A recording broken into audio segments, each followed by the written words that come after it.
Hello साथीहरू, good morning and good फ्रेसिङ। र आज भने शुभ बिहानीको सबैजनामा शुभ दिन रहोस् भन्न चाहन्छु। आजको दिन चाहिँ शुभ रहोस् भन्न चाहन्छु। र अहिले भने म ट्याक्कै अहिले रविको यात्रा गरिरहेको छु, रविसम्मको यात्रा। अनि अब रवि बजार यसरी हिँडेर जाँदैछु साथीहरू। हजुर पनि कतिपय आफ्नो जस्तै ठाउँमा भए पनि जहाँ रहेता भए पनि आफ्नो ठाउँमा कसै यात्रा गर्दै हुनुहुन्छ होला, कसै बस्दै हुनुहुन्छ होला, कसै आफ्नो आफ्नो ठाउँमा केही गरिरहनु भएको छ होला आफ्नो आफ्नो कामले गर्दाखेरि। अनि म भने रवि गइरहेको छु। साथीहरू यस्तै छ।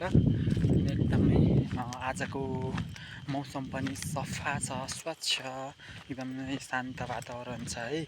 अनि एकदम मौसमहरू पनि क्लियर छ। त्यही भएर म भने रविको यात्रा गरिरहेको छु। रविसम्मको यात्रा अहिले भने ठिक्क यहाँनिर 8 नम्बर हाम्रो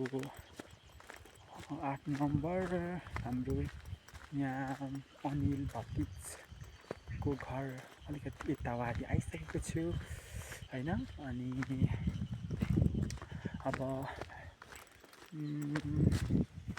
आज म यति धेरै यात्रा गर्छु कि अब यो 8 नम्बरदेखि 2 नम्बरदेखि 1 नम्बर आहाली डाँडादेखि माथि खाफाभुरु लुतेभुरुदेखि लिएर उद्धो छरेर 3 नम्बर छरेर 3 नम्बरदेखि पुरा गएर क्याम्पसदेखि माथि माक्रियाङ टारदेखि रवि बजार गरेर रविकर्ण परिवार चोक घुमिफिरी त्यहाँ अलिअलि कामहरू बनाएर आउने मेरो सोच छ है।